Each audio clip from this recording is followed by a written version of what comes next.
Welcome to the show. Are we actually doing this? Okay, I guess we're in. Yep, we're in. Hey, you see that I love Vark tweet? Yeah. Yeah. Also, it's episode 38. You Yeah. didn't say that. Okay, well.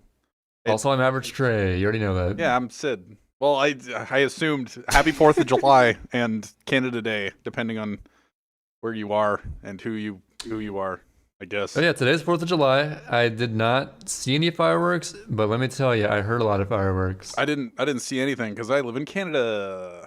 I could have gone to a place by a place near a place and seen some, but I'm like, I don't want to do that. So here I am. Okay. Well, that makes sense. I agree with all these sentiments. I didn't hear any fireworks for Canada Day. They probably happened. I'm shocked. There was like, I talked to my mother, and there was apparently like a gathering happening, and we're just like so past the point of getting together with other people at this point that it's just like, oh well. There was apparently like a July 1st Canada Day celebration online.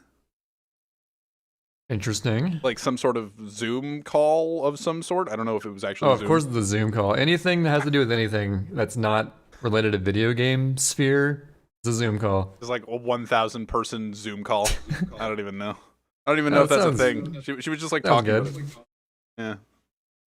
1,000-person Zoom call? Why not? Yeah, I don't know why. There was something bad enough with a 30-person family Zoom call. Mm-hmm. Oh, I'm so. You were excited. mentioning an I Love Vark tweet. Yeah.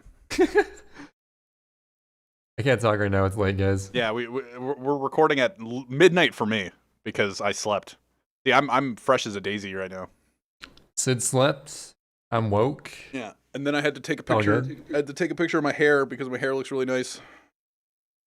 Yeah, we didn't get a guest for this episode. It kind of is breaking the alternating pattern we had going on. Yeah. Because it's July 4th, we didn't want to risk someone having a conflict with like celebrating the actual holiday. Yeah. Unlike me. Trey asked me earlier this week. It's like, who should we get as a guest? It's like, I don't know if it'll be an issue like July 4th and stuff. I'm just like, let's just not. Yeah, let's just not deal with that. Yeah. It was just like, it's a lot easier just to be like, you know what, Sid and Trey, let's talk for an hour and 15 minutes. Just like we usually see. That's what's interesting. Like this whole show, and I think I've talked about it before. This show wasn't supposed to be like a guest show. It really wasn't. It was just supposed to be you and me talking about. Well, the original idea was talking about the origins of weird words. Yeah, I'm and glad why we they didn't go are with how that. they are. I'm glad we didn't go with that. Yeah, that would have gotten kind of stale, and we're not really word buffs anyway. Well, it also would have gotten like unnecessarily odd to fake. Yeah, I mean we're talking like sort of controversial words, and in today's climate, I don't know if that'd really fly. Yeah, I don't know if that would fly really. So like because regardless of context, people will rage about it. So like, yeah, we're gonna talk about video games. we're gonna just talk about games that we play fast. That's not controversial. But yeah, so you got a tweet, or I got a tweet too. I guess we got both added.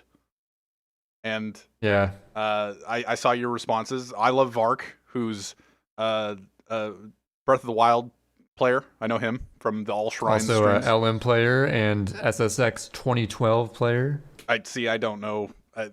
I didn't have either of these people followed on Twitter. Not my fault. I have them both followed on Twitch. That's just sometimes I just don't follow everybody on Twitter. Apparently that's not my MO. But dude, I forget to follow everyone on Twitch. I'll like think that someone just like disappeared, and I'll realize, wait, I'm just not following them. The hell? Yeah, That's weird. It is an odd thing, but yeah, I love Vark tweeted at Trey and I being like, hey, we should. Essentially he and Ben Stevens should be on the podcast, who are both Zelda streamers, and I was just like, oh. I was thinking of replying to your response, being like, because Trey responded being like, oh, I guess we're having a double guest thing, essentially, and I'm just sitting there going like, Oh no, I didn't. I was mostly joking, but like, I don't see why we couldn't do that. Theoretically, that's fun. Who knows? But yeah, that's. We're all down to experiment. Like I added the experimental actually having a moving video portion. Ooh. So that's something. What gameplay are we looking at today, Trey? I was thinking just like part of your Mario Galaxy run. Yeah, it's probably the easiest. Because we haven't used that yet, and last time it was my gameplay, so fuck it. Oh, to be fair, we're all being fair. Yeah, I like being fair. And You know what? I need to like backlog all of my VODs of like I have to backlog a lot of streams of just me playing random video games now, so that it's not all so that it's just like kind of unique stuff in a row. I do really like the guy who was there a guy last week on the in the comment section being like, oh, when are you gonna use any % sunshine? Yeah. And I'm just like sitting there looking at him like, dude, we just had JJ on. We had his 132 and then part of his 114. People are fucking with us in the comments. First it was, why didn't you shout out JJ in the title when he was like literally everywhere? Yeah. And then it was, when are you going to show SMS any % gameplay? When we literally just showed that. Yeah, the JJ episode is just the start of everybody starting to fuck with us for no reason. I wonder what the fuck with us comment on this episode's going to be. I don't know. You guys didn't mention it's July 4th at all? Wow. I think we did. That's so crazy. Then again, by the time we upload it, it's going to be July, what, 7th? Yeah, true. But still, But, happy birthday to people and the countries and everything. Yay. So the troll comment that you get on the quota world record or the any % world record history of sunshine. Mm-hmm. What's that troll comment right now? You think there's like a new one? No, isn't it's the since the COVID. Oh, well, I thought there was two things you could have meant there, and one of them is less troll than the other. But, well, I guess I should first of all say, I mentioned this previously, like, in Discord somewhere, but I'll mention it now. My personal litmus test for when people have officially stopped caring about COVID-19 is when I finally stopped getting coronavirus comments on my any % history video. Literally every day, it's like, 27 seconds in, did you guys catch that? Like, no. Dude, recently I even got a comment saying, are we just gonna let that slide? I didn't see a single one in the comments. I'm like, bro, you gotta sort by new. Yeah, sort by new. Dude, no one's gonna have said it in like one of the top comments from years ago. That wasn't even a thing yet. Well, imagine like 4 years ago, the H-box comment. Yeah. I don't remember. 4 years ago, it was uploaded 2017. Hey, 3 years ago, 4 years ago, it's the same thing. 3-year generational gap. Yeah, 3-year generational gap. Did you just say 4 years, 3 years, same thing? No, it's not. What? It was uploaded 3 years ago. It's not that bad, right? Only 1 year away. It's fine. Yeah, I don't know. It's whatever. Okay.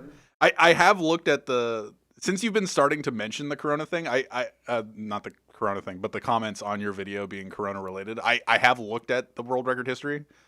I'm not. Mm-hmm. I do like watching it from time to time, but I'm not insane about it. But I'm not a big fan of it. It's actually kind of bad. Yeah, the editing is pretty trash tier.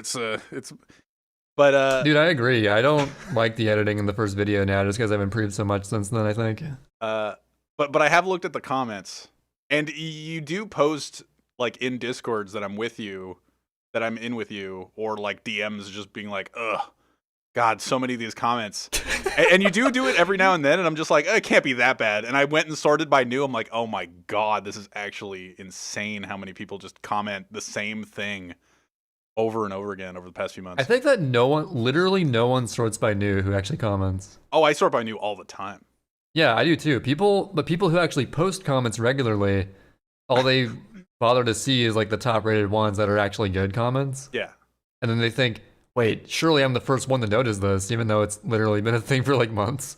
I'm paranoid about that stuff. Like, I do comment on YouTube videos, but I have to like sort by new if it's like a recent observation towards recent developments in life.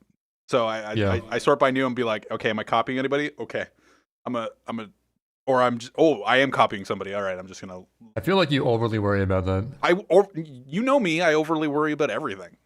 You know, dude, I've seen the same like meme tweet blow up, exact same kind of tweet, multiple times across multiple memes. Like no one cares. It is funny because the tweets that you're talking about that get like 90,000 likes or over 100,000 likes nowadays, or even over 1 million likes. Nowadays. Yeah, well, now that everybody's just like looking at Twitter every day. When they are stolen, you look in the thread, and one of the first 3 top responses is like, "Oh, nice stealing this from this guy's Twitter," and nobody gives a shit. It's like 90,000 likes, bro. Who cares? Yeah, it's like, sure, like your reply saying that got decent traction, but you're nowhere near the guy who just reposted it anyway, so Yeah. you're not really stopping anything. Actually, in argument to that point that I just made, arguing against my own point, there was a tweet by Sean King, I think, today, stealing a tweet from like a year ago from a random guy. I don't know his name. I don't remember his handle. But he tweeted out like the red dots signify the... Because on July 4th, there have to be both sides where it's just like, oh, happy birthday, and at the same time, oh, America's shit.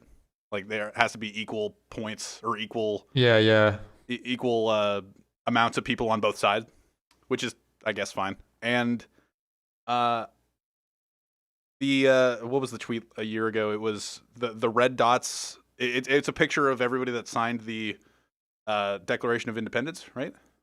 That's the one. And it says like all the red dots are the people that had slaves or supported slavery. And it's just like the entire room. And then, but today, so Sean King basically stole that tweet and then reposted it and got a bunch of likes. But then, like, in the first response in the thread is, because I jump into Twitter threads. That's just my thing. I just read through all the threads. The first response got like, actually, no, I don't think he got a lot of likes. I think he got like 9,000 likes. And then the first response was the guy being like, hey, you stole this. It's fine if you took it, but like, I'd like the shout out, and it got 25,000 likes, and he also retweeted it, and it got over 100,000 likes, being like, "Hey, bitch, you stole my shit." And it's like the one instance of all of Twitter that I've seen that. Every other time, it's just like, "Aw, this guy that tweeted out this Spongebob meme got 225 likes," and then this person with a really big following tweeted out the exact same thing of Squidward running, like a picture of Squidward running away with a caption that I don't even remember. And it's just like, oh, 150,000 likes. And he's just like in the comments being like, hey, bruh. Oh my god. There was a period where literally every month it was a new SpongeBob meme. Yeah. I don't even know what the latest one was, but it was Squidward running away. They're still making them? Making new ones? Yes. Why not? Well, surely there's a few that came out of the rehydrated, I'm sure. Well, just rehashes of old stuff. Don't talk to me or my son ever again.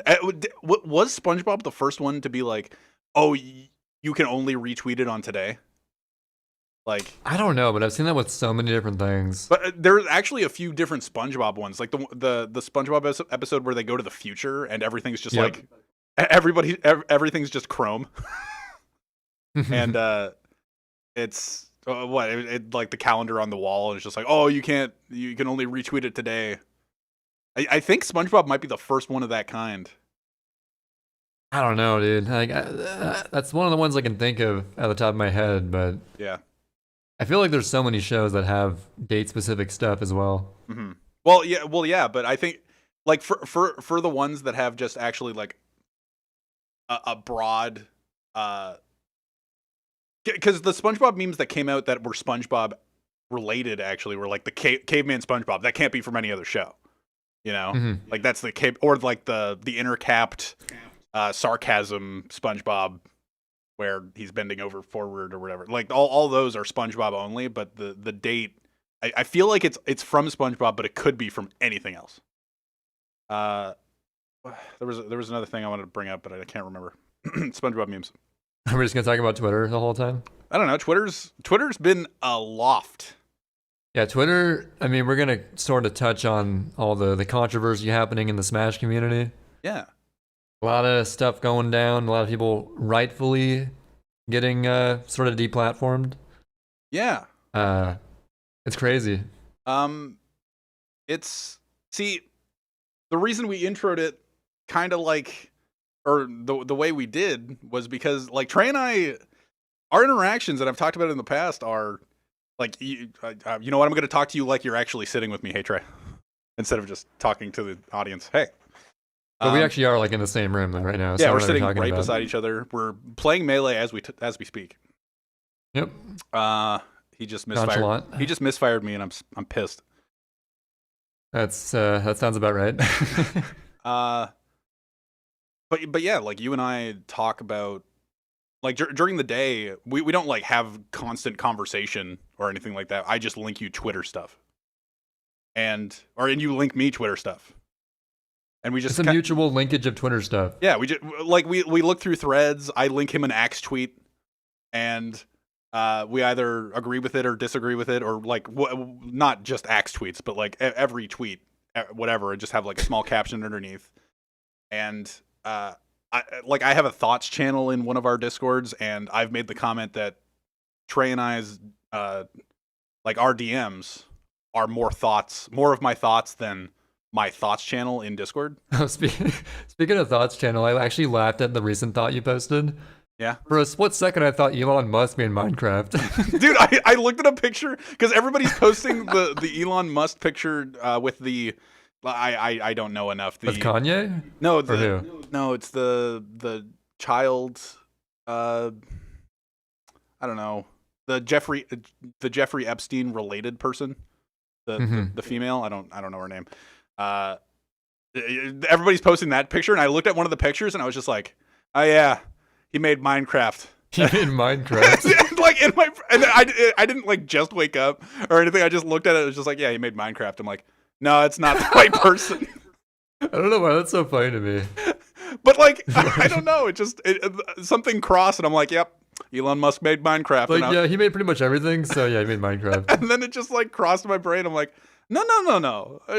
Like I caught myself immediately, but there was a second there where I was just like, yeah, Elon Musk made Minecraft. That's insane. Oh my god. And actually, so you actually linked me a tweet of so ESPN and Nintendo both acknowledged sort of the mishaps going on in the Smash community. Yeah, they actually posted they had an interview with IGN about the mishaps. I don't think we need to go into the happenings of the Smash scene. Like if you've been part of the Twitter, nitty gritty. There's a lot of basically there's probably a few dozen people who at this point have had like their stories sort of exposed from past events, that some of which may or may not be innocent, some are definitely guilty. We're not going to get into the nitty gritty of it, but yeah, a lot of stuff came out. But like go for it. Oh, I'm sort of surprised that Nintendo actually acknowledged anything, because like Nintendo usually, well, I guess Nintendo's more involved in the competitive scene than before, which is like a teensy bit compared to nothing. Yeah. So yeah.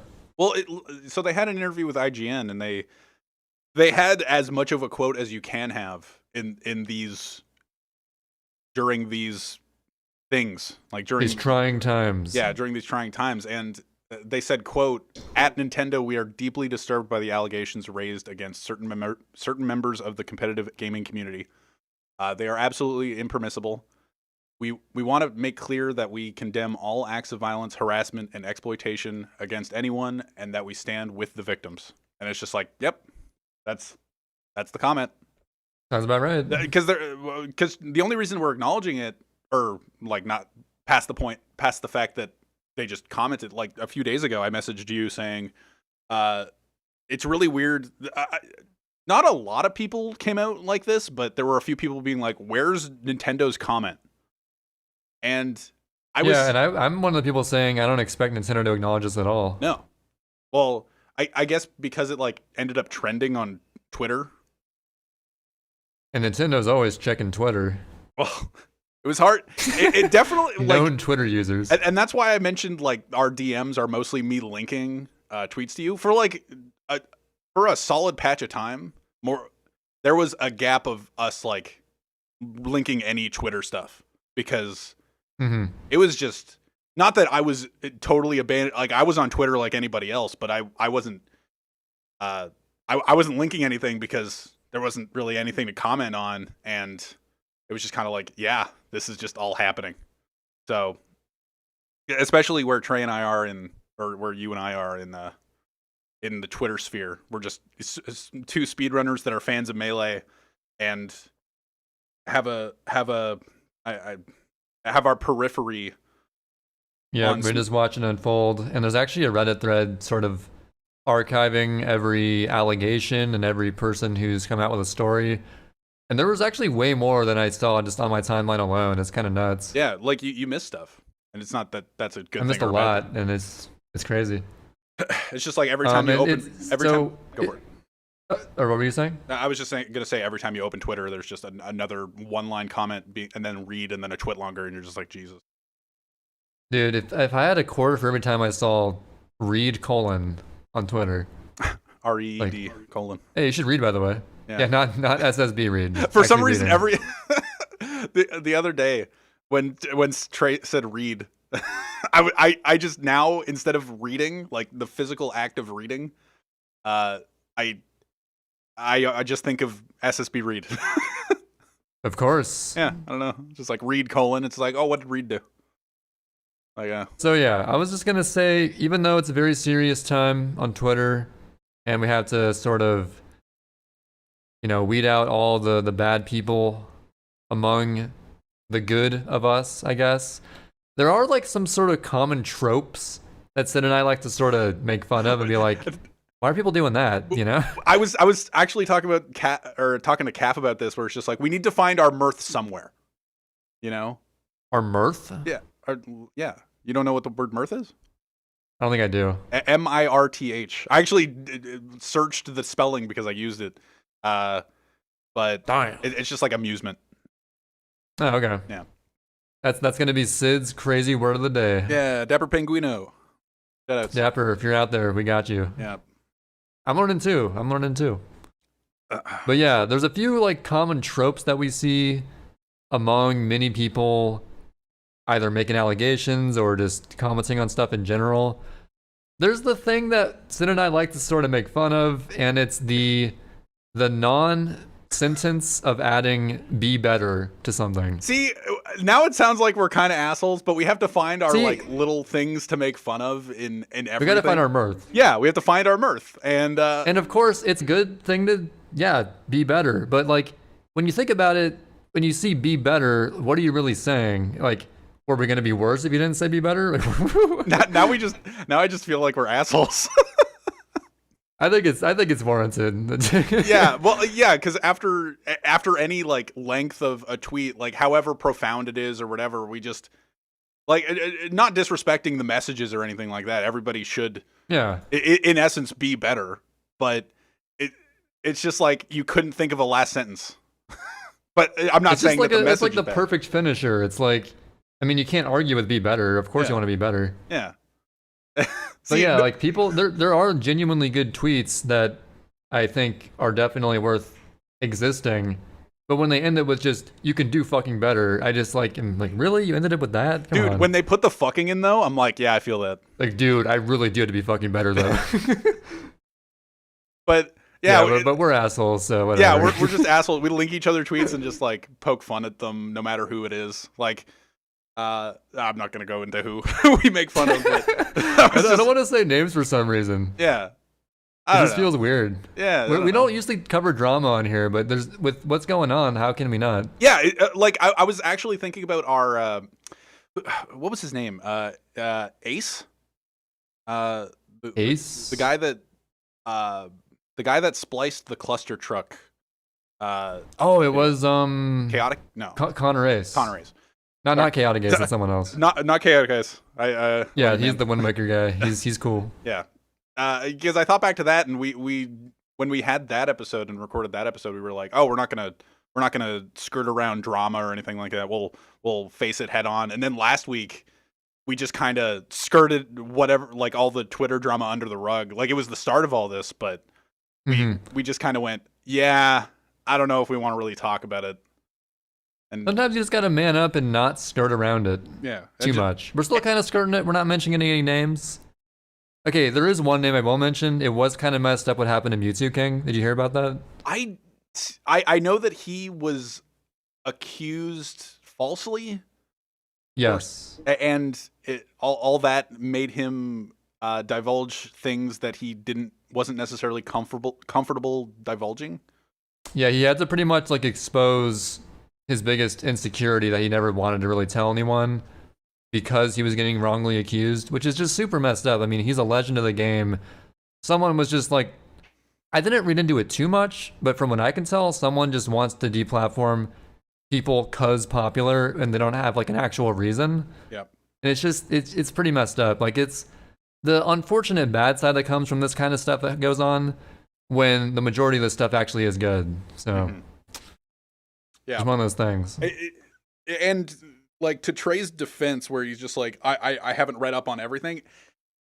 I'm in the same boat. Usually I kind of not, especially not for this type of thing, but I'm usually like, okay, let me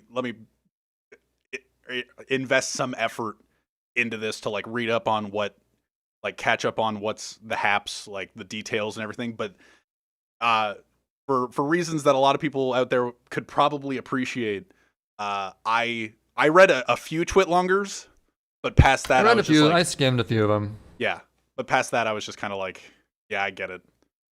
But yeah, typically I take the person's word for it, especially if the replies are like, yeah, you're done, bro. I'm like, okay, he proved his point.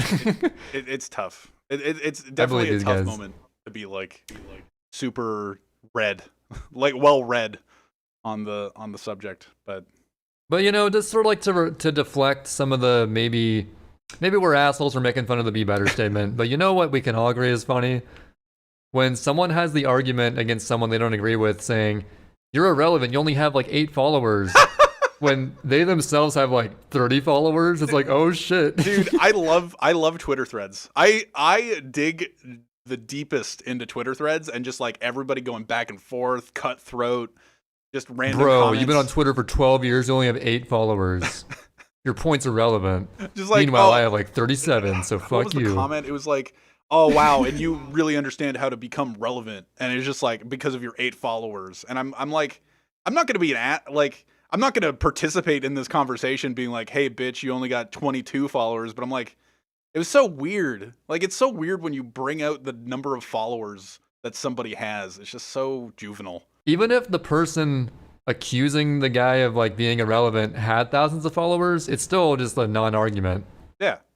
Like, your follower count literally means nothing in this instance. Well, Trey's mentioned multiple times, and the only time that I argue with him is just like, when what were we talking about? We were talking about the Mixer, while Ninja was at Mixer, there was a small drama where Twitch actually used Ninja's account, or somebody used Ninja's account. I don't know. I don't want to say it was Twitch. I don't actually know who it was. Some people were just advertising on the account, I guess. Yeah, and because he has so many followers. But like once you transcend a certain number of followers, yes, follower count matters. But oh yeah, we were talking about follower count mattering on Twitch, and I was saying, for most, like, for all the non-elite streamers like me or you or anyone really, who's not like super popular, follower count really doesn't mean a whole lot, because you can have 10,000 followers or, I don't know, 500 followers, and the viewers will come if they're interested in what you're watching. But like, of course, yeah, when you have like 1 million followers, then that kind of makes a difference. But I'm not sure where that threshold really begins and ends. It's just sort of, I think that's part of why Twitch they hide the follower account more than they used to, I've noticed. And I don't know what the reason is, but honestly, follower account I've never really worried about on Twitch past like the first few months of streaming. Actually, the last time I really cared about it was like after it doubled after my GDQ 2015 run. Then it just kind of like went from there, like, okay, sure, it's a number. Well, like the only time we really care about follower count is when anybody else brings up their follower count. Like that's it's just, it harkens back to this thread, the people deep in the thread making fun of each other for how many followers they have. That's the only time that I acknowledge follower count, other than the fact that I cannot hold on to 700 followers on Twitter, and it's tough. Dude, it's weird. I've been stuck in a loop. Like, for the past couple weeks, I've been fluctuating between, looking at my profile right now, I went from like 3,480 followers to 3,490, and then now I'm at 3,483. It's like fluctuating back and forth constantly. It's just like random. I like, you do get the random, not bot follows, but like the random company follows. Oh yeah, and like I used to, back when I had way fewer followers and I actually saw every single person who followed me, I would like, if I saw it was someone who followed 100K people to like follow baits, I would just block and unblock them. Like, you don't really count. You're not gonna watch. You're not gonna see my stuff. So Yeah. but now it's just kind of like whatever comes by. I feel like that's what's happening to me, where it's just like I get to 700 and then I lose a couple of the quote unquote bot follows. I'm like, damn it. And now I've kind of stopped actually making tweets. I used to tweet a lot more often than I do now. Now I pretty much just use it like to update people on what I'm doing or when I'm streaming. Yeah. Especially with all the stuff going on, I don't have anything to add, and also I don't have anything funny to say, so fuck it. Yeah. And that's part of why like I kind of am like at a standstill, but I don't know, it's weird. Like one day I'll just like lose 5 followers. Like what? It is kind of nice. What did I do? It is kind of nice that we have, like I don't tweet a lot. I'm not a consistent streamer at any point. Like sometimes I try to, but it is nice that we have like the consistency of the podcast now, whatever that is. Yeah, this is like, dude, the podcast has like helped me so much with. It sounds like it wouldn't really help at all, but like I'm keeping my shit together, like on sort of a schedule basis for something other than my work. Yeah. If it was just me doing whatever outside of work whenever I wanted, I don't think I'd get anything done. But the podcast, I feel like I'm at least accomplishing something every week, and it keeps my mentality more healthy, I feel like. Yeah, especially during quarantine, I think I would have lost track of the date many more times. Oh yeah, you especially without having to work for a while. Yeah, well, yeah, especially earlier on, I would have definitely lost track of the day of the week a few times if I didn't have the podcast to be like, oh yeah, we have to record on Saturday. Dude, I know the day of the week so well now because at my job, depending on what position I'm working, I have to like constantly date things over and over again. And by the end of like a work day, I know the day like the back of my hand, bro. Yeah. I will not forget that date. But yeah, so that's just how the Twitter stuff has affected us, really. Yes. Well, we've been skimming it. We haven't really been interacting with it. There were a couple times when I was like tempted to get involved in Twitter drama a few years ago. One time I think I pissed off some furry person. I don't remember. Because they said something that I probably shouldn't have. Probably. But nowadays I just completely am like, look, there's no reason to get involved with this. I can observe people are saying and sort of like judge for myself who's in the right, who's in the wrong. But I don't see a reason to put myself out here, especially because I'm not like a big influencing person. I feel like we were talking about that too. It's like, what is the cutoff in follower count or influence to where whatever little thing you say actually makes a seemingly big difference? Yeah, I guess. But like, how big does your following have to be in order for you to be required to put your 2 cents in, instead of the opposite where we're actually making fun of behind closed door or like in Discord DMs about random people chiming in? It's just like, dude, you don't have to. Like, yeah, like Sid and I on Twitter, we're so small in like relative size to like the much bigger accounts that we can choose to be silent if we want to. We don't have any like expectation to say our own input. Yeah. But then we see people giving their own input like with smaller followings than us, and we're like, do you really have to say that? Yeah, it is weird. Because earlier on, there was a lot of people being like, dude, I need to, like, I'm uninstalling Twitter. And it's just like, just putting out a tweet just saying that, and I'm just sitting there going like, I don't, like, why did you have to say that? Like, yeah, it's like that, we were saying this, like, that's really just making it more about you than the situation itself. Yeah. Because everyone's dealing with this, so when you yourself are saying, I can't deal with this, I gotta get off Twitter, see you guys whenever I get back, it's like, I mean, no one else is doing that, really, so why are you, like, you just want to get that sort of attention, maybe? I'm not sure, it's weird. Yeah. It's the Wreckful thing where, like, I didn't know who Wreckful was.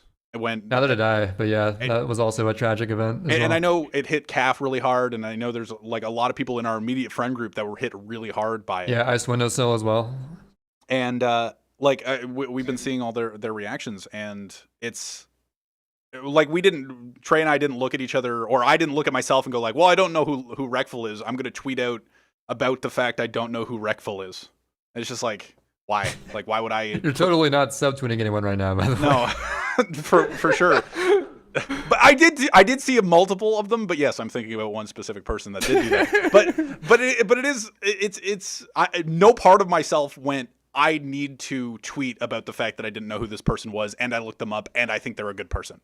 You know? Yeah, it's just because the people that actually had interactions with him or had stories about things that he like somehow influenced them to do, like the Ludwig story. He wasn't friends with Ludwig wasn't friends with Reckful or anything like that. He had a few interactions with him, but Reckful was more of just like an idol to him, where it's just like that's the goal or whatever. Maybe maybe I'm putting words in his mouth, but he put like a nice story out there where he's just like, yeah, Reckful said I should buy a stock, and because the stocks are going to go up, and you know what, I bought a stock, and you know what, the stocks went up, and it's just like, for some reason reading that story, that was really nice. Like, and I read through a lot of Calf's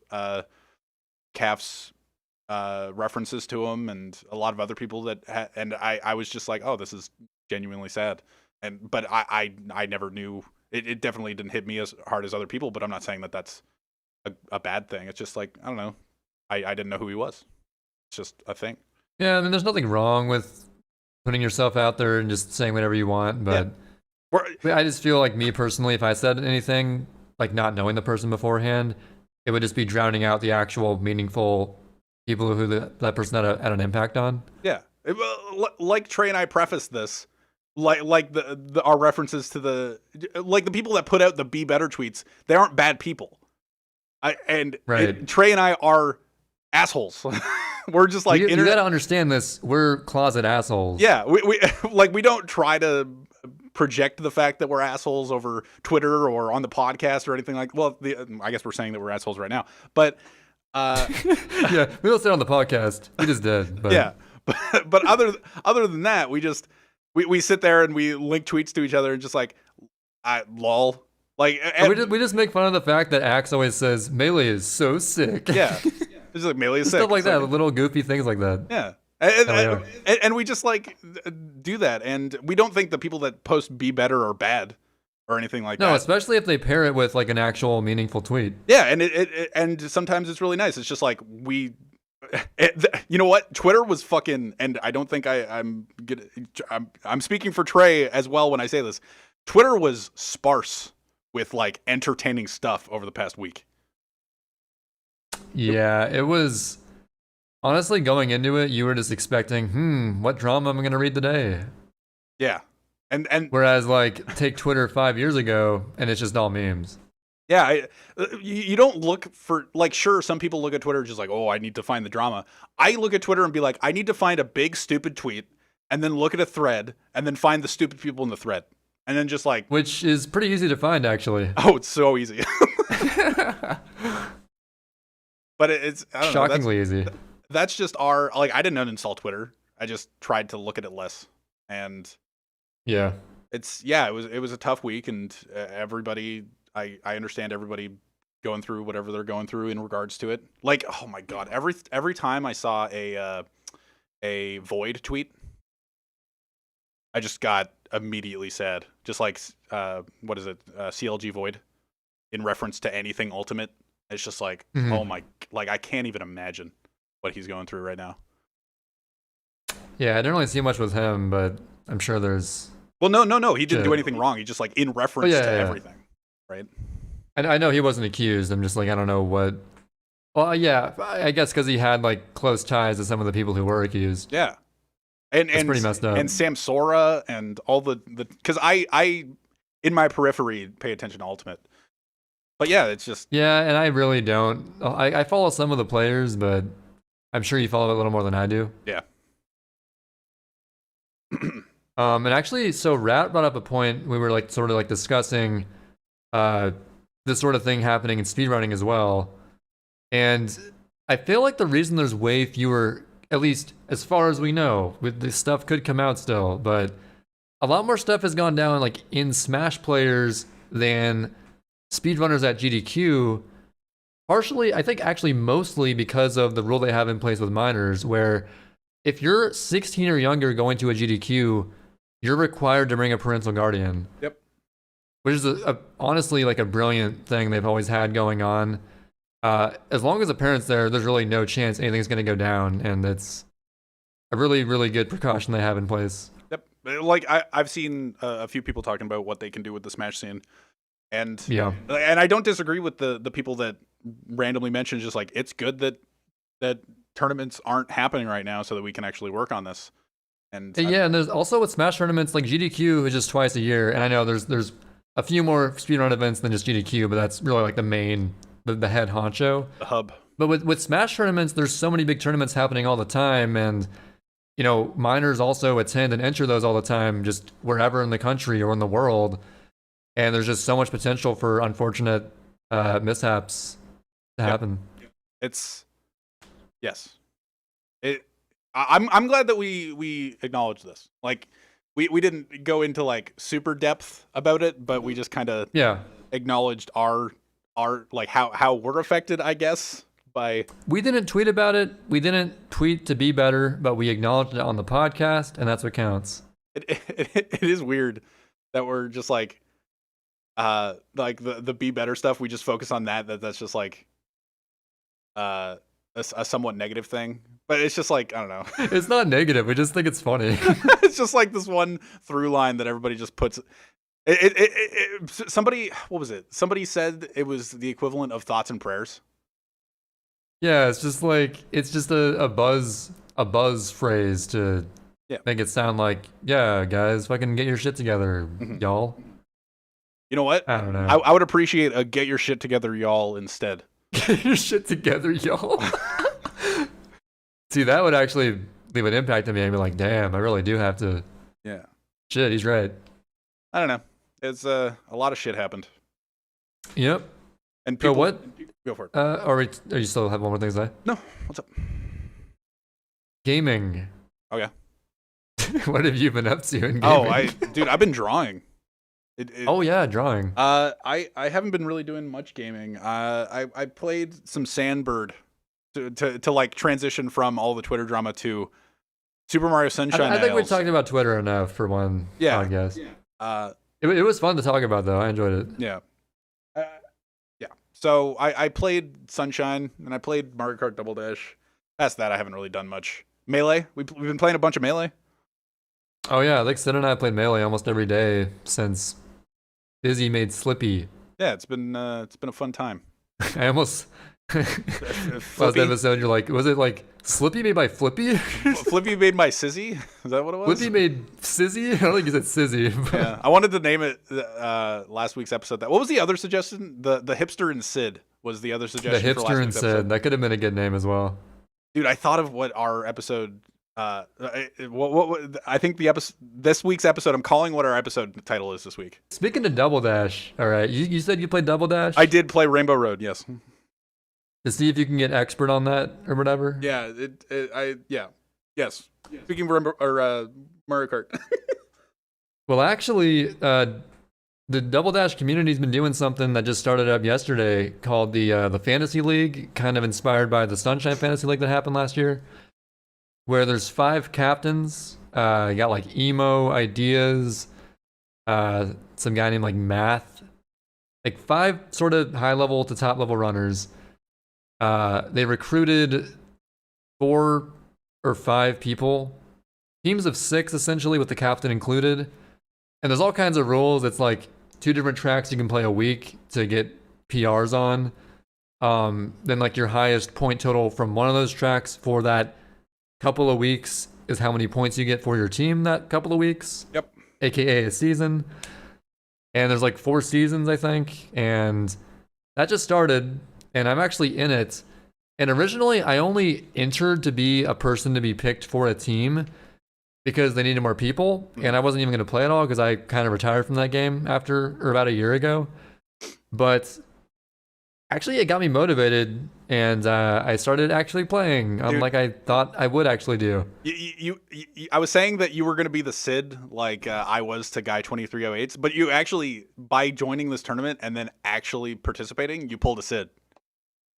Well, except like you did it last minute, and I started playing immediately. Well, no, I mean, how we talk about how I just like passively go, yeah, I don't know if I want to play any percent, or yeah, I don't know, I'm not feeling it, and then immediately play Super Mario Sunshine any percent, or like something like where you're sitting there going like, I don't know if I'll participate. Sign me up though, and then you're just like, fuck it, I'm gonna do it.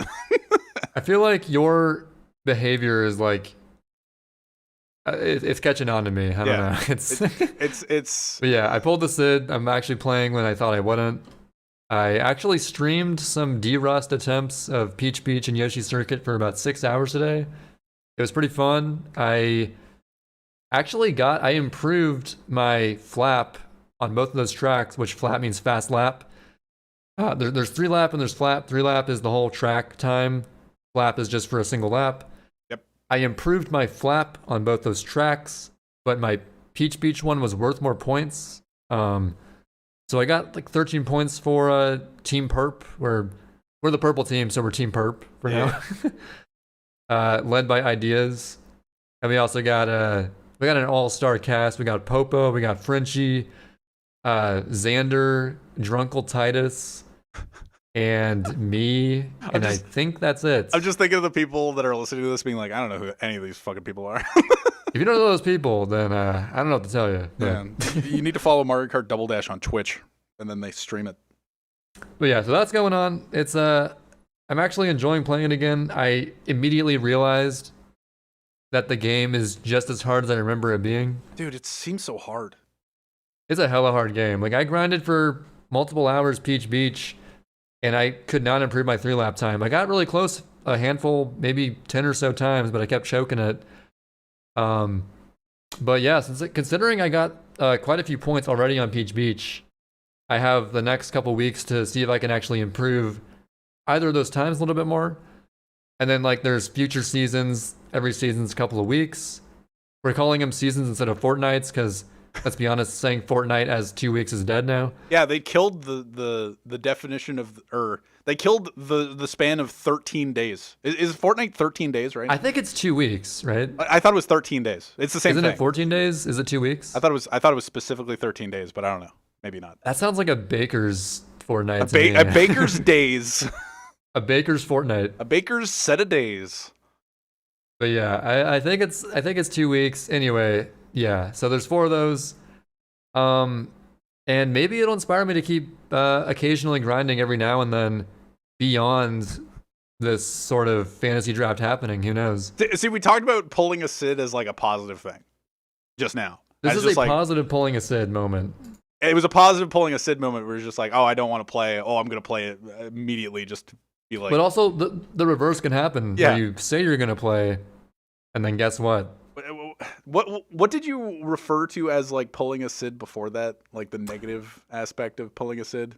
On stream today, you said it. You're just like, oh, I don't know. There's like so many times like, I feel like you're better about it now than you used to be. Yeah. I feel like there were so many times in the past, a couple years ago, where we would like agree to do something, like race the next day or something the next day, and it just wouldn't happen at all. Yeah. And I eventually just like conditioned myself to assume, oh, this thing we plan on doing probably isn't going to happen. See, that's how you know that you're friends with me. Like if I'm willing, if I am comfortable enough with you that I say that I'm going to do something and then like literally don't reference it at all the next day, then we're pretty good. We're good on a relationship basis. I don't have any concrete examples with me right now, but I swear to God, it's happened like 5 times. No, like I was arguing with you yesterday, but then you referenced like because we were again to reference quota, the world record history of any percent Super Mario Sunshine. Double quota. Like back in 2014, we raced Super Mario Sunshine basically every day with the good people, and yeah, well, you hearkening back to like, oh yeah, we used to say we would race tomorrow or something like that. It's like, yeah, that sounds right. You're right. I would. Yeah, it's like, yo, want to race around this time tomorrow? Okay, and then I know we're not actually doing that. Maybe that's just like part of the podcast thing, because every week we have to fucking hang out in a call for a week and a half and pretend we're friends again. Of course, it's pretty dreadful, but we still do it. Yeah, so it's like a scheduled thing every Saturday or Sunday, like last week, and. Like, because I have this thing that I definitely have had thoughts, like, tell me if you have or have not. I've had thoughts during the day. Like, today I was just like, yeah, I guess we're not doing the podcast because you were streaming. And then I, like, fell asleep. and then I woke up, saw a DM, and then I fell asleep again. And I was just like, oh, I guess we're not doing the podcast today. And I've definitely had thoughts where I'm just like, yeah, I don't feel like doing the podcast.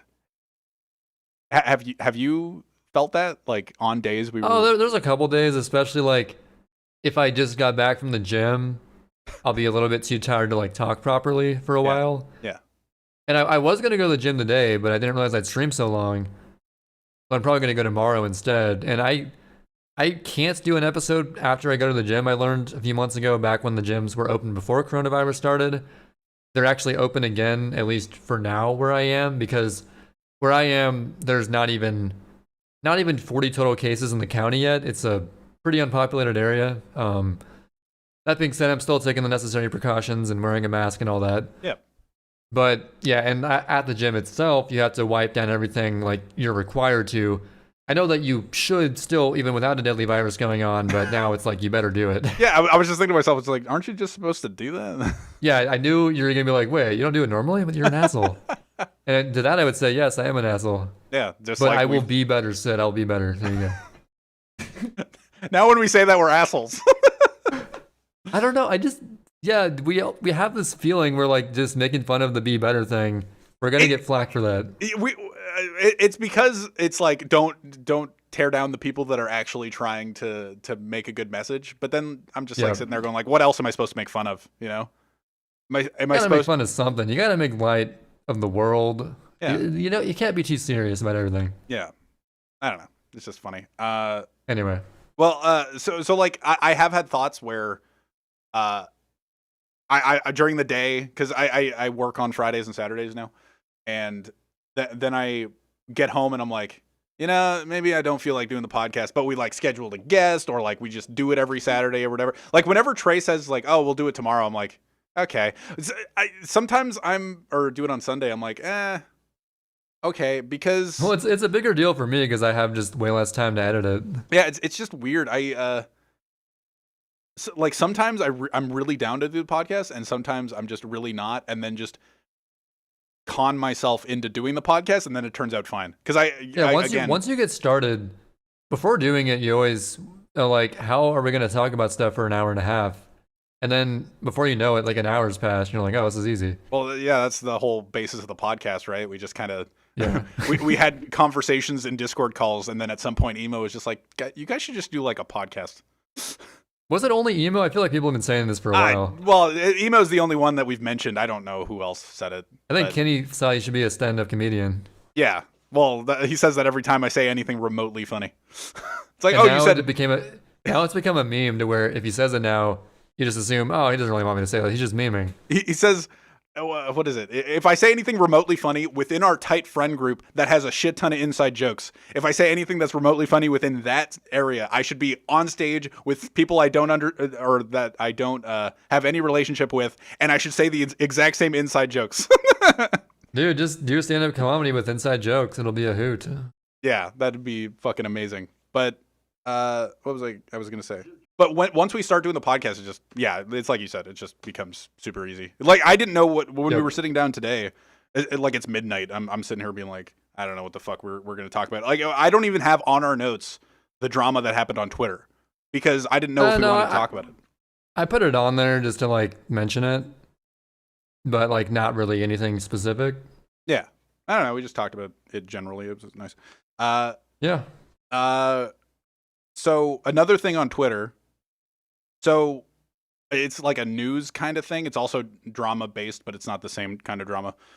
There have been, I talked about Last of Us 2 last week, even though I haven't played it. And I have not played Last of Us 1, so I don't, that was pulling a Sid too. I said I was going to play Last of Us 1. I didn't play Last of Us 1.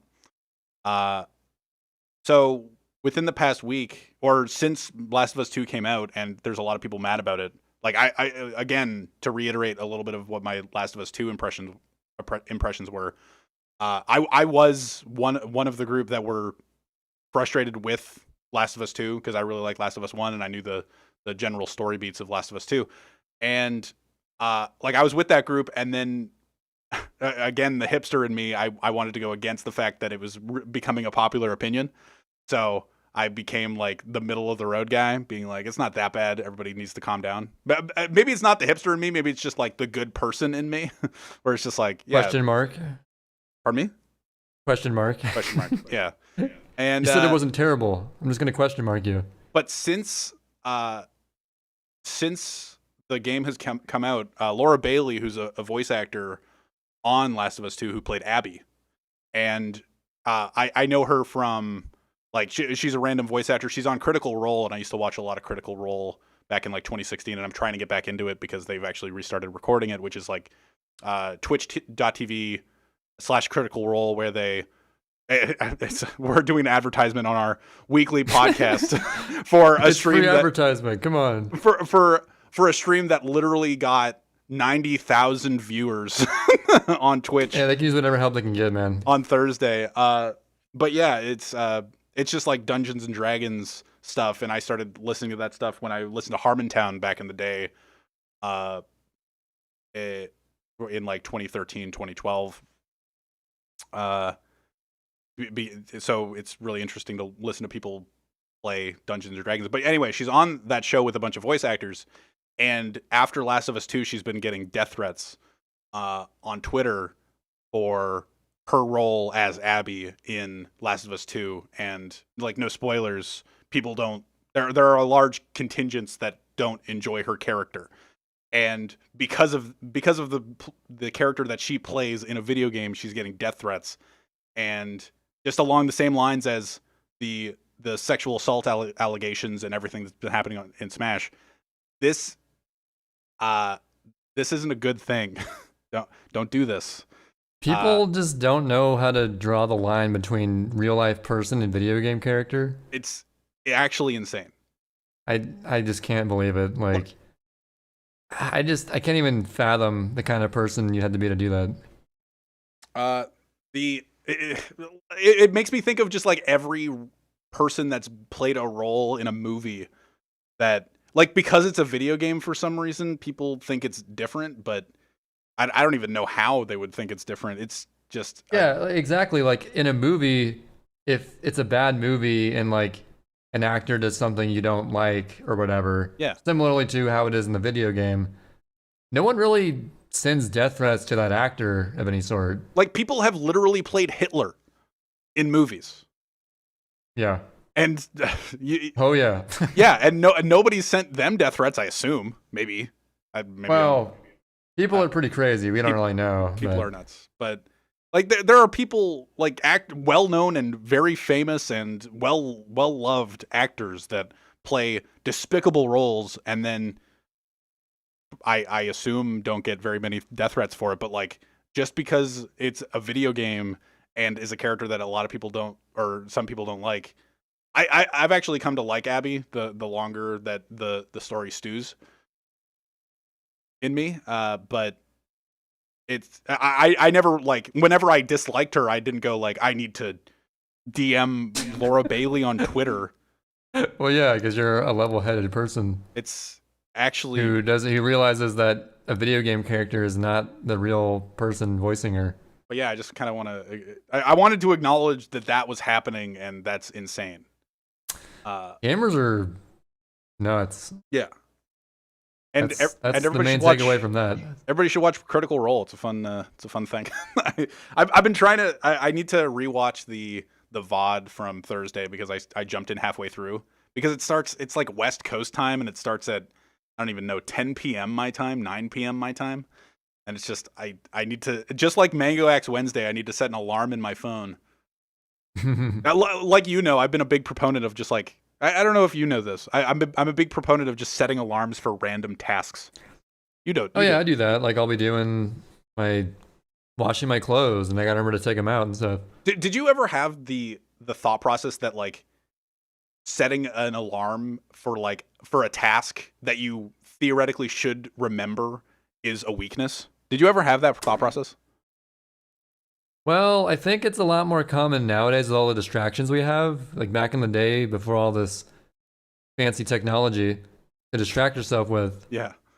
You were not multitasking as often as nowadays, I would assume. So there's really no need to have to remember through some external device to do something that you're probably just only doing.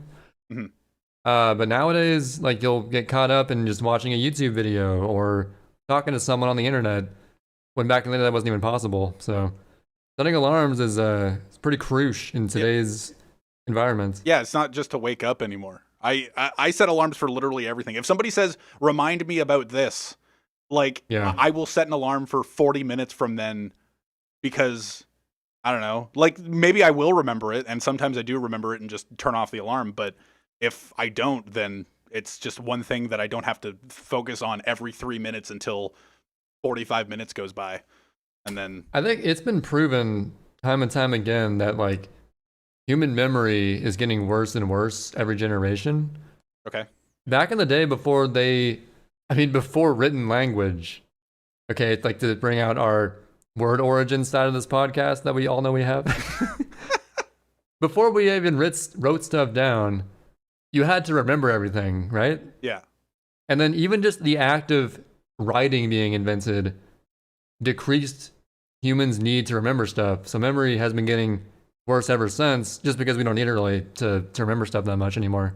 Dude, I think of myself to actually have a strong memory, and Trey and I, or you and I, dude, is that weird when I say Trey and I as if I'm like talking to the podcast? Well, it's like you're talking to the viewer instead of me. I don't know. Like, I've actually thought about that from a third person perspective. Okay. Can we talk about this for a second? Yeah. Whenever you write the description, do you ever like ponder what like third person or first person or what you want to put it in? It is. You know what? The funny thing you asked me about this, I am sometimes part of the group and sometimes they like it's just it like depends on your mood. It's like in this episode, Trey and Sid talk about blah blah blah. No, it's like, yeah, we covered this thing, whatever. No, I think I blur it both times where it's just like, because I write the descriptions for each podcast episode. I guess all the descriptions go on each platform, right? Like, well, how it works is YouTube allows for like up to 5,000 characters, so pretty much whatever length you want. Yeah. But like the little short description I put on Spotify is literally what it is, a short description. It's like up to 255 or something. So I'll just like take the most important parts of your description and like stuff it in there essentially. Yeah.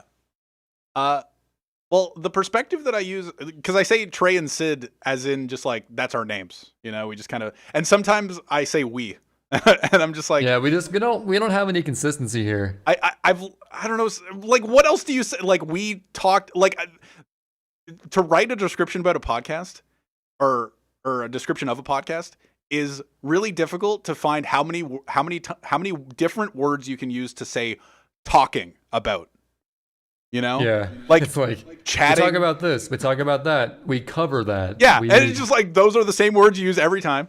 And sometimes I'm like, Trey does this, Sid does this. We both Trey do brings this. up this, Sid does that. Yeah. All that stuff. But it's not like, I'm not, the description isn't from my perspective. I don't go, I talked about this and Trey talked about this. It's like Sid talked about this, Trey talked about this, and we all talked about this. It's just like there's like a third person that exists in the podcast that isn't Trey or I. It's just the description. Just sitting there being like, telling us to be better. That's all. Yeah, you brought it up this time, you asshole. Yeah, the description that time. Wait, what were you saying previously to this? The third from a bird's eye view, where sometimes I go like, oh, Trey and I have been talking about, instead of just saying like you and I, you Trey, not the description guy, not the third description guy in the call, the you Trey, average Trevor, Trogzor the warrior. Instead I go, oh, Trey and I have been talking about this, instead of like, oh yeah, you and I have been DMing and we've been talking about I don't know. I don't know what to go with. Like, sometimes I don't know. I've lost my entire thread of where I was going. What were we talking about before that? We were just talking about when we're talking about a topic, do you address me or address the viewer? Well, I know that, but before that, what were we talking about? I don't remember. Shit if I know. Fuck. Don't be assholes on Twitter. We should have set an alarm to remember what we were talking about. Yeah, that's what we were talking about. Wait, that was super meta because like I was making a joke. That's actually what it was. I think so, right? Hell yeah, dude. I don't remember exactly what my point was, but Trey and I do talk about Trey and I. I don't know. It's just weird. Hey, I'm over here. Hey, Trey and I are here. That's me. I don't know. It's just I've thought about that in passing, where it's interesting that because you and I are just sitting here talking, but I do think of it as like it's eventually going to go out, and especially if it's a conversation we've had before, where yeah, we do actually talk about stuff we've covered before, just because we feel like it would fit for this really well. Yeah, like what the other day we talked about the Twitter drama. We reiterated a bunch of it just now. Yep. We talk about our DMs. Obviously, we've had those conversations before. And I don't know. We just like there have been moments. Actually, Trey and I have. Hey. We have had conversations. This is so dumb. We have conversations. Have had conversations even during the podcast. Like not during the podcast, but like during the span of time we've been doing the podcast, and we've been like, man, I'm pissed we didn't talk. We didn't record that. You know. Oh, I have that all the time. Yeah. And it's hard not to do that, but then we could just write it down and try to have a shittily reiterated one. That's why like it's when I say shittily reiterated, I think about like the scare we had with Phoenix where we were theoretically going to have to re-record a shitty version of the same podcast we were going to have, and just talk about the same thing again, and try to make it seem genuine again. But I feel like, I don't know, that's not really a huge worry nowadays for us. We can talk about whatever the fuck. Yep. And I don't really have a good transition for this, but I think we actually we have a potential date for our first semi-blind race I'm going to be a part of coming up. Good transition. We were talking, yeah, thank you. I don't know how to transition from talking about a podcast on a podcast to video games. True. But we talked about it last week, how Sid's busy on Friday and Saturday, and I'm busy Monday through Friday usually. So scheduling a day for a race with me and Sid plus others on a certain day is kind of tricky. See, it's not even me and Sid or me and Trey and I. Yeah. On a day. It's not like we're trying to schedule a 3-hour thing. It's going to be upwards of 12 hours. Like, we have to expect it to last an entire day. Like, it's a day-long thing. It's not like, oh, after work, Trey can get home and then play for 12 hours Metroid like, we're talking Prime. the entirety of Twilight Princess, or potentially whatever we play. Well, the entirety of a game that we don't know. Yeah. Yeah. Outside of watching Gerardin play it. Like, we can come home and race Sunshine for an hour and a half, sure. But past that, it's hard. So, yeah, we have the 16th of July in mind. It's not set in stone at all. That's a very tentative date. Mm-hmm. But potentially July 16th. If we get a lot of people who are down to do it that day, like I think Quaniza was down. We got to see if Kaflon is or someone else as well. Kaf says he's probably down. Oh, cool. So we got at least those two. That probably will happen the day. Shit. Okay. Yep.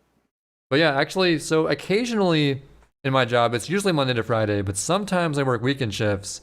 And when that's the case, I either have a Monday and Tuesday off and get a 4-day weekend, or have a Thursday and Friday off, then it's the weekend. I work after that. And on that particular week, I have Thursday and Friday off, and July 16th is a Thursday, which works for Sid, and it works for me, so that's probably going to be good. Day before my birthday. Oh, yeah. Celebrate. That's also a thing.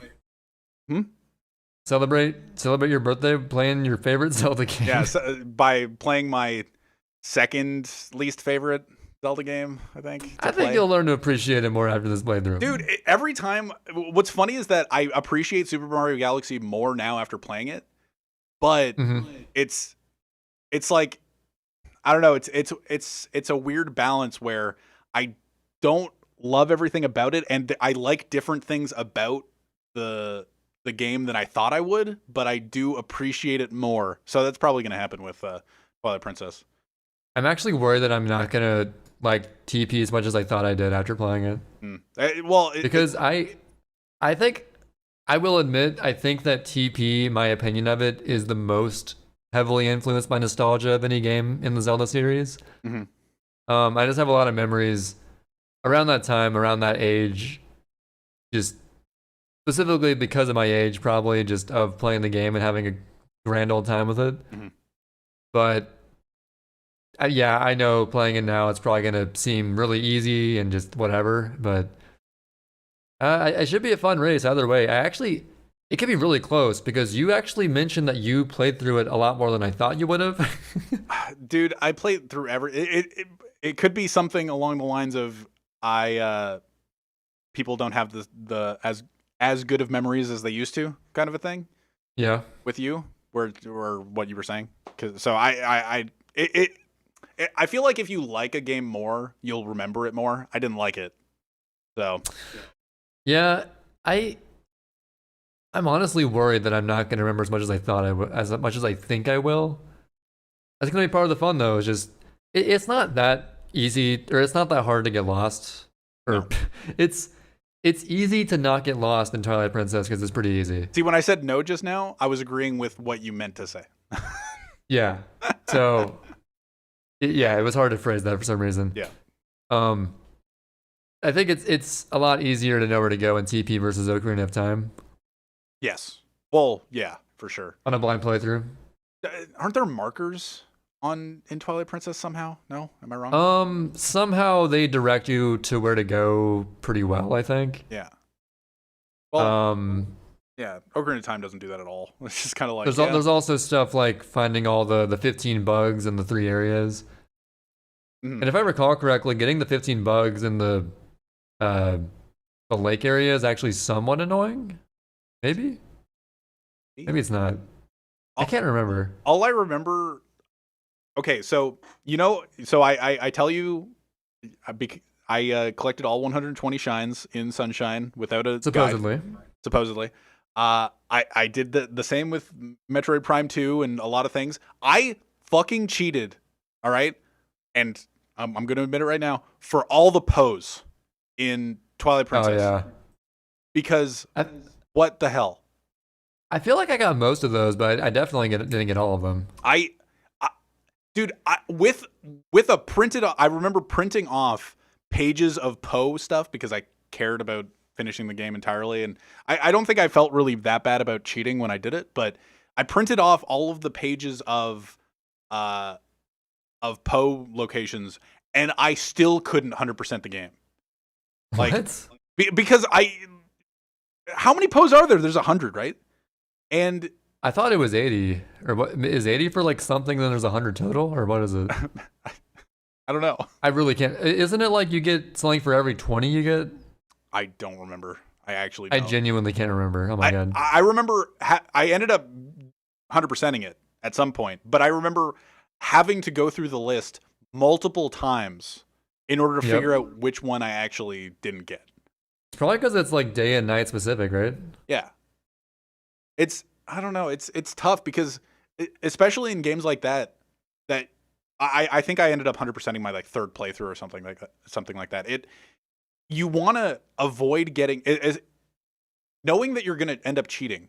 You want to just avoid every single collectible of the sort so that when you end up going into the game and actually cheating and looking at a walkthrough or printing off all of the locations of the pose or whatever, so that you don't have to be like, oh, I already got that and go to the next one. Or like you don't know that you didn't get that or you already got that, so you don't go to the same place and be like, where is it? Or like you. Well, I would argue it's better to just go ahead and get stuff because I assume you'd remember getting most of the things on the list, right? I remember having a huge issue with getting too many of them on my first playthrough and being like, oh, I don't know which one. I think the guide probably just sucked. And this is before the days of having like in-depth YouTube guides on shit. Oh yeah, like it'd be so easy for me to and saying the number 100 of to number a collectible feels like nothing in comparison to Korok seeds. Oh yeah, like Korok seeds and moons, put that to shame. Except moons are much easier to find and they're readily available. And there's hints in the game. Yeah, there's the hint toad, which I used like a million times. Yeah, and you don't have to pay for DLC in order to get it. True. But But like as a kid, as a 14 or 15-year-old, I remember being overwhelmed with 100 pose that I had to find and being like, I don't know. 120 shines is overwhelming for me. Child's play. Well, I think that all I know is that I probably missed around 20 to 25 blue coins in the file my brother and I were sharing, and we also missed the classic grass secret shine. Yeah. And I remember my mind was blown when I found the grass secret, but that was the only physical shine we were missing. So, dude, I don't remember having my mind blown by anything, but I think I played it when I was 10. I don't remember anything. It's nuts because I got Sunshine with my GameCube in 2003, and we didn't find the grass secret till we both came back to it, my brother and I, cooperatively, to once and for all get the rest of the blue coins. It was pretty magical. Mm-hmm. It was either 2007, 2008, I can't remember the year, but it wasn't until that year, years after first game the game, till we found the grass secret. Somehow, all those years, we never explored that area. Tough. Which is kind of nuts thinking back on it. Like, why would we never even think to just jump on those trees? The only time I can really think of coming back to a game. Well, it's not even coming back to a game. It was during my first playthrough of Ocarina of Time. But I did not know. Well, when all the temples were done and all the medallions were collected and everything, and you got the light arrows and you went to Ganon's Tower. We stood there for like 3 hours being like, what the hell are we supposed to do in order to get into Ganon's Tower? We never like walked up to the ledge or anything like that. We just kind of like stood around for a bit. And I remember being called for dinner. I was 6 years old, and we all went to dinner. My sister and I all playing together, and we were just all called to the dinner table. And I don't remember who found it. I don't know if my sister went back to the console. I think it was actually me, where I just walked up to the ledge and it's just like, oh, Link, or whoever we named our character as our first playthrough. Just like, oh, whatever your name is. You could just say Link. Well, yeah, but it's we named him something. I don't know what we named him, but it's just like, oh, we're gonna build a bridge for you, and today I'd be like just like pissed. Like if that happened today and I was playing a game casually today, and I couldn't figure out what to do, and then I walked up to a ledge and just like, oh, here's a cutscene trigger that you didn't walk into. It's like, fuck, whatever. But when I was 6 years old, it blew my mind. I was just like, fuck yeah, we're getting into this castle.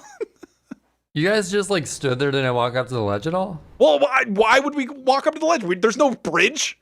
Because you just check it out, be like, survey the area, like maybe there's like a secret back door or something. I don't know, we're dumb kids. I was okay, 6. Actually, yeah, I can get behind that. I was like the dumbest kid when it came to gaming. We walked there around. Were things that I don't know how I didn't figure it out. Yeah, I just my gaming mind was not developed yet. So we walked up to the really large stone that requires the gold gauntlets to lift, and it checked it like multiple times.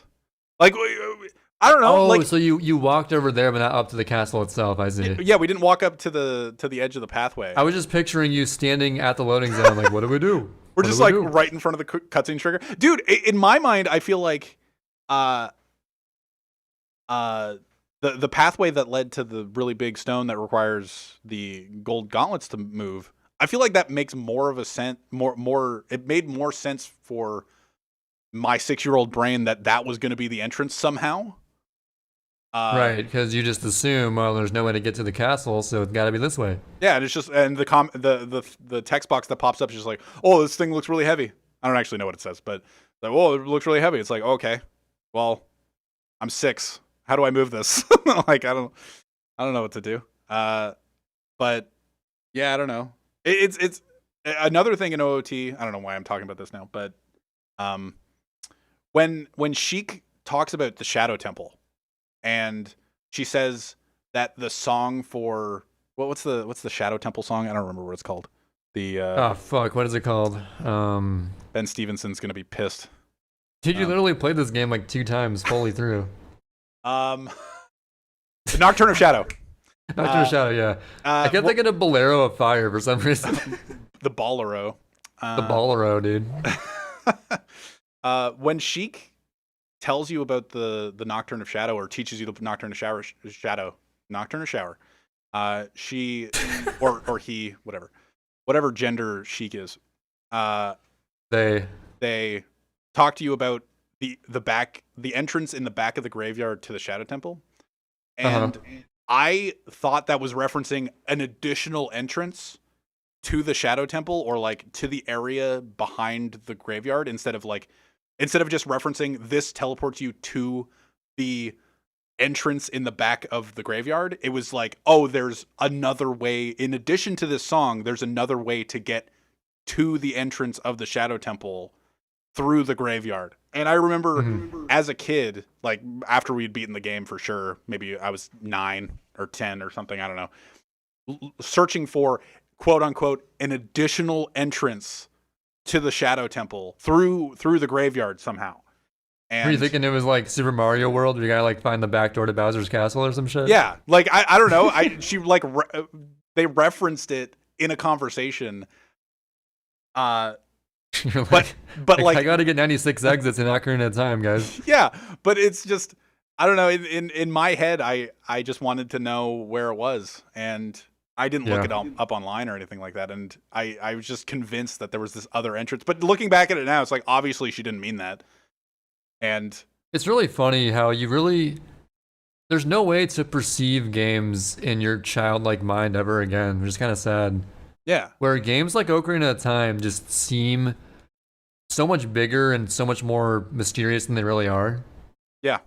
Like nowadays, you just sort of perceive it, at least me, I perceive games so much more differently now, where I just look at a game and I see, okay, there are this many collectibles, and you have to go to these areas for these reasons, explicitly laid out. And it's no longer just like, yeah, just roam around and just hope you can do shit, and it's really complicated. It's like really, it's kind of just like a flowchart you kind of follow at some point. Maybe that's what everybody loved about Breath of the Wild. Yeah, that game kind of, in a way, brings you back to that childlike wonder where you can do whatever you want, except it's inherently designed that way, I guess. Well, that like the only waypoints that are in the game are customized, right? Yeah. Like you don't. No, to be fair, and you know they did. Remember that video comparing Skyward Sword to Breath of the Wild that that Neryl guy made on YouTube? Yep. Really good video, by the way. Shout outs to Neryl. If you don't recognize that name, you probably recognize the creepy moon thumbnail to the video titled "Was Majora's Mask 3D a Bad Remake?" It's that guy. He mentioned how even though Breath of the Wild was super open-ended and like game design-wise really good, they had to sacrifice a lot of the story elements Zelda games usually have to make it work. Yep. After I watched that video, Trey recommended that video for me, and I was just like, oh, I've never seen it before, and he's like, oh, you haven't? You say most of the points he has against Breath of the Wild being good. I literally thought it was a video like you were quoting from. It sounded just like you, except for the parts that were good about Skyward Sword. Yeah, I would never say anything good about Skyward Sword, but past that, every point that he made about Breath of the Wild, I'm like, beautiful. It was literally like you could have made that video, just the Breath of the Wild portion of it. But so like the childhood wonder in video games that you just kind of like discover as you go, like it's kind of what I hate about streamers, I guess, that like want to rush. I think we talked about it last week a little bit. Like streamers rush through their games as fast as possible and want their games to be faster so they can just get on to the next game. But then, I mean, not every streamer, obviously, but like specifically variety streamers. Yeah, well, they're just like, they don't want to get stuck on something for too long. But that's where the most satisfaction comes from. Like that, if I didn't get stuck entering Ganon's castle or waiting for the rainbow bridge to spawn, whatever word, get built by the sages, whatever. If I did, I wouldn't have that story. Like that's one of the only things I remember from my OOT playthrough. Was Ocarina of Time the original strand-based game? I guess. Or strand-like game? Strand game. Is it just strand game? Whatever Hideo Kojima said. Whatever the joke is. The meme. The meme. But like when streamers try to rush through their games in order to just like, oh, Last of Us 2 is bad because it took me too like it took too like there are actually a few streamers that no, I'm not saying that people say Last of Us 2 is bad because it had a long runtime or anything like that. The people have that argument, but when streamers were near the end of Last of Us 2, they were complaining that they just wanted to get to the next game. Like time played becomes a really big issue in streamer land, where they just want to get to the next one, like you said about variety streamers just wanting to get. And to it's not even necessarily just because the streamer himself or herself is like that. It's partially influenced by chat and them knowing that chat's going to get disinterested if they do the same thing after a while, so they like have to move on as a better financial choice. Yeah, for them. And also maybe because chat knows what the answer is. Like some yeah, of chat, and they don't want to sit there with chat. Some people knowing what to do and like it's almost like torture to them, right? Yeah, they're just they're sitting there.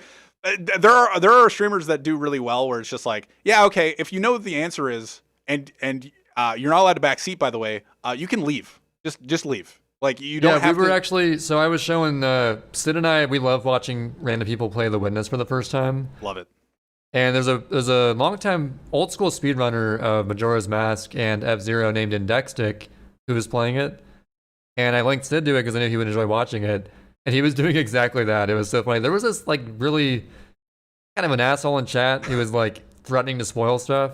Yeah. And he was just like destroying him. He's like, you could just like not do that.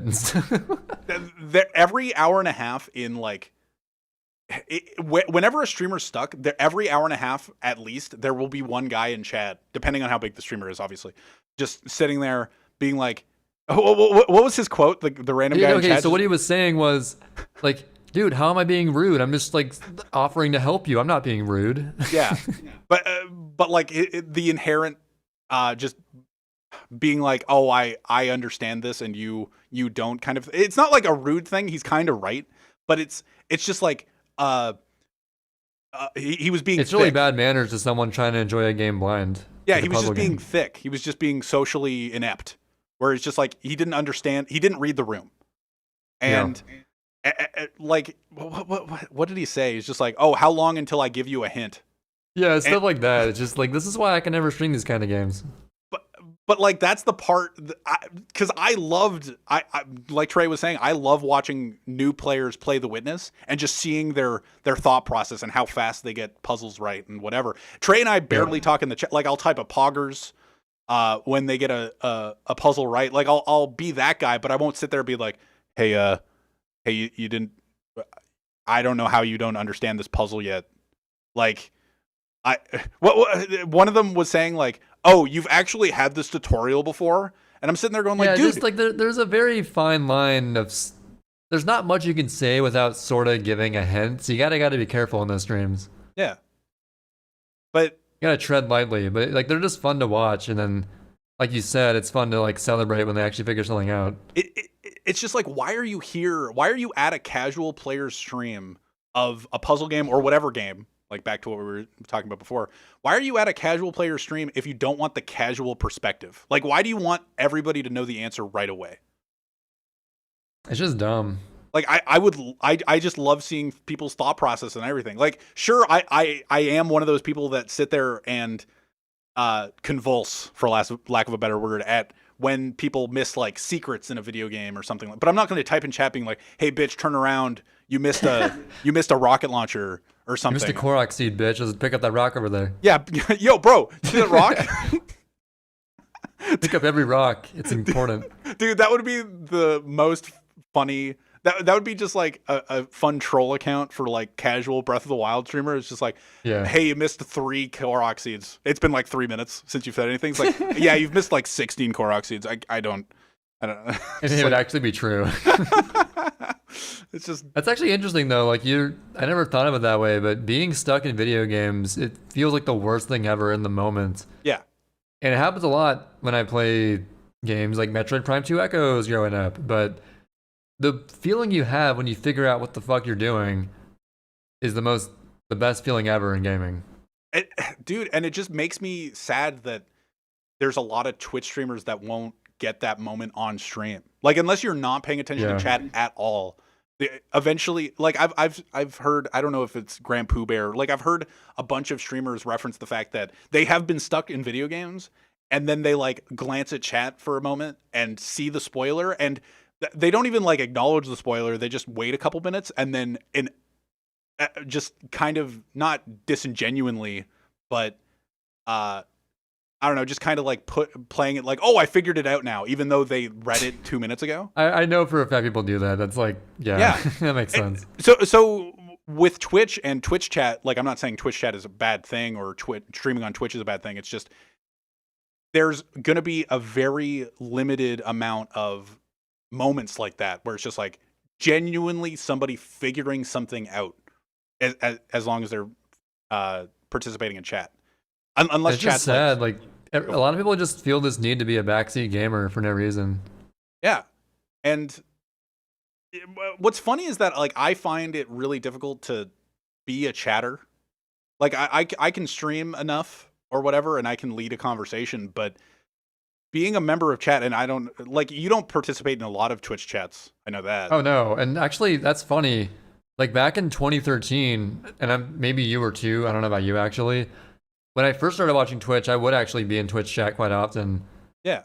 Before I ever streamed, just like asking questions or like saying, yo, good luck and all that stuff.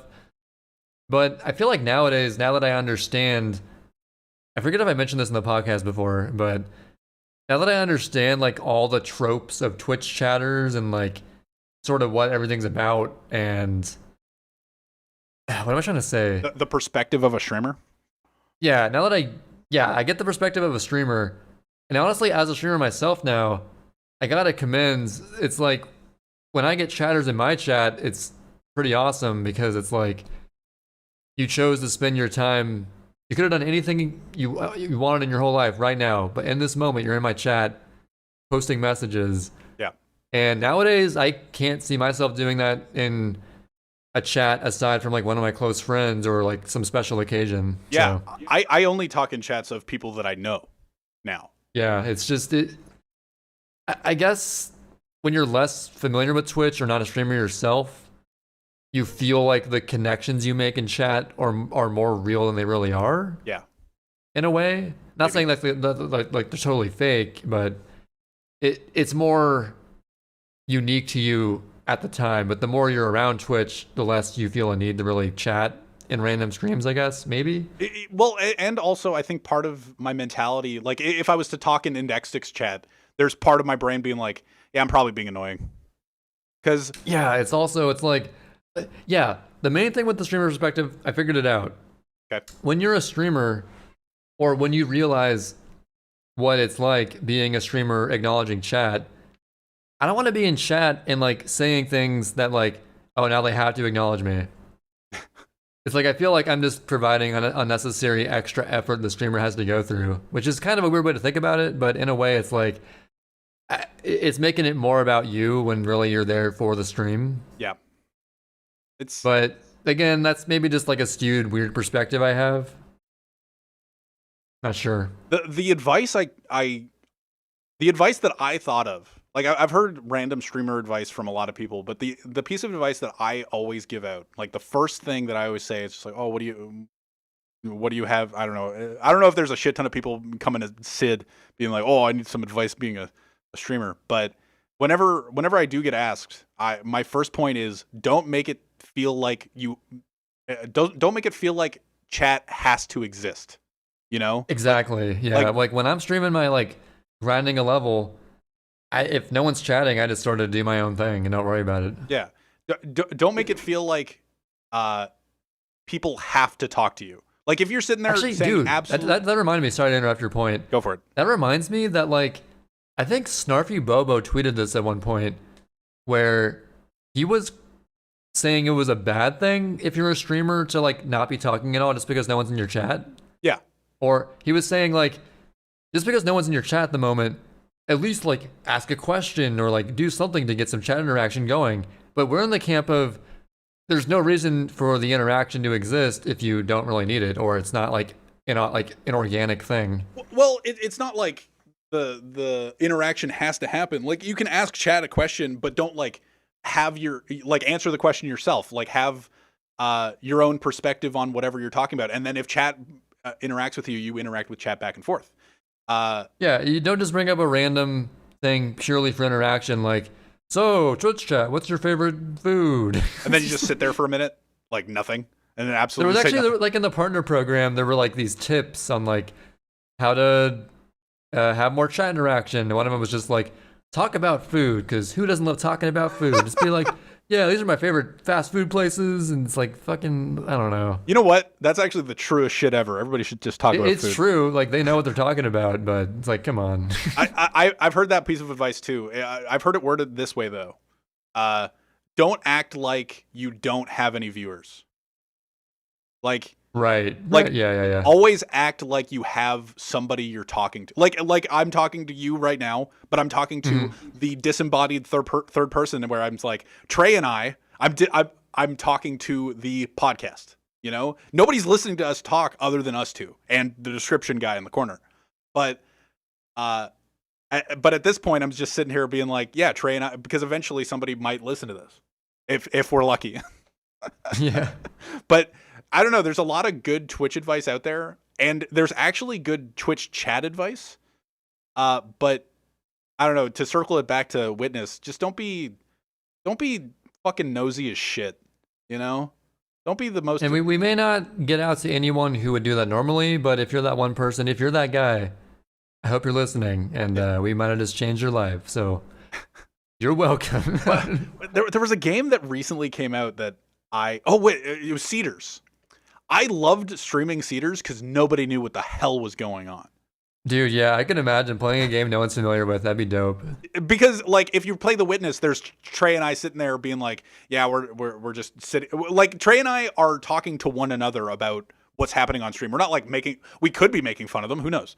But oh yeah, it is so fun to be in a call watching someone play the game. Yeah, and we're just sitting there just talking about them playing the game, or just getting excited about what they're like the solution that they're almost getting, but they're not quite there, and or whatever, and just sitting there talking to Trey about it. But we wouldn't be talking about it in the chat because like we'd be spoiling shit.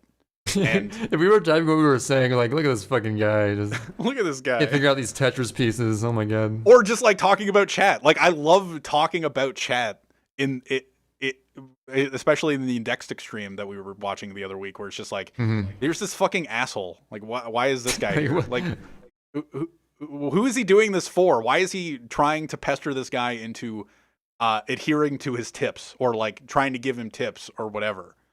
Like, he might be the same kind of guy who would harass a voice actress because of a character she plays. True, but not the exact same things. But yeah, I think that's a good note to end it on. Yeah. I think we should wrap this up. What do you say? I think that's a good idea. I there was something else, but I can't think of it right now. So yeah, we'll get a guest next week. We didn't get a guest 2 weeks in a row, but yeah, 4th of July, America, woohoo. We're hanging. Spotify, Google Play, they exist. Video games are hard with Sid and Trey. Is it W/Sid and Trey or with Sid and Trey?